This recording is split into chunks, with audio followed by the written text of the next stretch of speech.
विपक्ष एकजुट होने की कोशिश करता है तो इधर से पीएम मोदी ऐसा मुद्दा छेड़ देते हैं कि विपक्ष बढ़ जाता है। आप यूनिफॉर्म सिविल कोड यानी यूसीसी के मुद्दे को ही देखिए। प्रधानमंत्री मोदी ने समान नागरिक संहिता का मुद्दा उठाकर विपक्ष को बैकफुट पर ला दिया। कल तक जो विपक्षी नेता एकजुटता की बात कर रहे थे, कह रहे थे कि 2024 में नरेंद्र मोदी वर्सेस ऑल होगा और एकजुट होकर नरेंद्र मोदी को सत्ता से बेदखल कर देंगे, वही विपक्ष यूसीसी यूनिफॉर्म सिविल कोड के मुद्दे पर एकजुट नहीं हो पा रहा।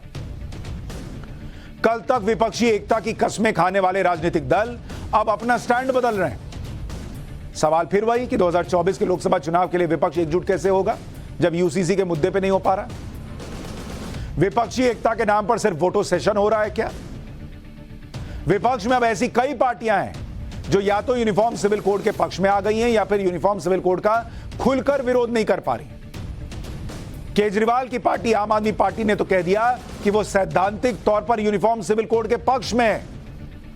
उद्धव ठाकरे की शिवसेना के अखबार सामना में लिखा गया है कि पीएम मोदी की राय से वो सहमत हैं कि एक घर में दो कानून नहीं होने चाहिए। नीतीश कुमार की पार्टी जेडीयू ने कहा है कि वो यूसीसी का विरोध नहीं कर रहे, लेकिन सबसे बात होनी चाहिए। तो तीन लोग तो वैसे ही अलग हो गए। बस फिर कहां एकता? यूनिफॉर्म सिविल कोड का मुद्दा लाकर पीएम मोदी ने ऐसा दांव खेल दिया कि विपक्ष ही कंफ्यूज है। विपक्ष की कई पार्टियों को समझ में नहीं आ रहा कि वो समर्थन करें, चुप रहें, खुलकर विरोध करें क्या। कई पार्टियां ऐसी हैं जो अपने वोट बैंक के लिए यूसीसी का डर दिखा रही हैं और कह रही हैं कि अगर सरकार यूसीसी पर आगे बढ़ी तो देश में तूफान आ जाएगा।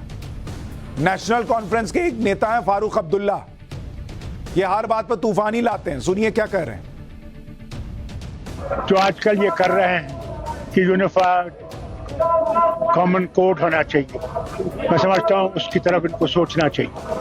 ये मुल्क डाइवर्स है, इसमें हर किस्म के लोग रहते हैं, हर मजहब रहता है, हर जबान के लोग रहते हैं, हर सोच के लोग रहते हैं और मुसलमानों का अपना शरीयत लॉ है, उसकी तरफ भी इनको नजर रखनी चाहिए। और इसके बजाय कि इसको आगे चलाएं, इस पे बार बार सोचें कि कहीं कोई तूफान ना आए अगर इसके लिए इन्होंने कोई कदम उठाया।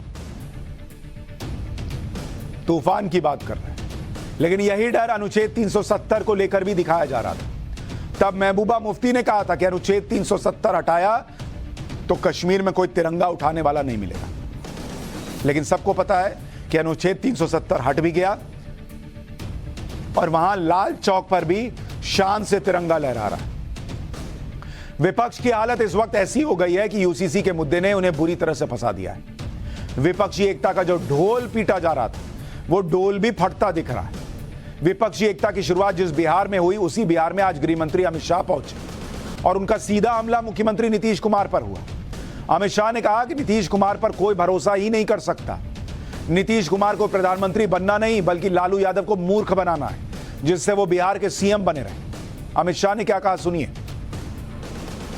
वालों, मुझे एक बात कहनी है, जो आदमी, जो नेता हर बार घर बदले, इस पर विश्वास कर सकते हैं क्या? जोर से बोलिए, कर सकते हैं क्या? ऐसे व्यक्ति के हाथ में बिहार सौंपना चाहिए क्या? मित्रों, उनको भी मालूम है, इसलिए आज कांग्रेस के घर पर जाकर चौखट पर बैठे हैं फिर से देश के प्रधानमंत्री बनने के लिए। उनको प्रधानमंत्री कुछ नहीं बनना है। खामखा लालू जी को इस आयु में वो मूर्ख बना रहे हैं। नीतीश बाबू यहीं रहना चाहते हैं, मुख्यमंत्री रहना चाहते हैं और इसी बहाने सारे भाजपा विरोधियों को इकट्ठा किया है। विपक्ष को यूसीसी में कंफ्यूज करके बीजेपी ने 2024 के लिए बड़ी तैयारी शुरू कर दी। कल प्रधानमंत्री नरेंद्र मोदी ने एक लंबी मीटिंग भी की। प्रधानमंत्री आवास पर देर रात 5 घंटे महत्वपूर्ण बैठक चली है।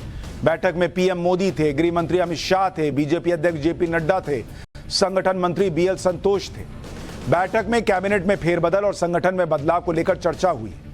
चर्चा यह भी हुई कि कैबिनेट में नए चेहरों को कैसे लाया जा सकता है, कुछ मंत्रियों को संगठन में वापस भेजा जा सकता है, कुछ मंत्रियों की जिम्मेदारी बढ़ाए जाने को लेकर भी चर्चा हुई। बैठक में लोकसभा चुनाव से पहले समान नागरिक संहिता लाने के मुद्दे पर भी चर्चा हुई है बताया जा रहा है। यानी बीजेपी और नरेंद्र मोदी 2024 की तैयारियों के मोड में आ चुके हैं और विपक्ष अभी यही नहीं तय कर पा रहा कि किस मुद्दे पर साथ रहना है और किस मुद्दे पर अलग।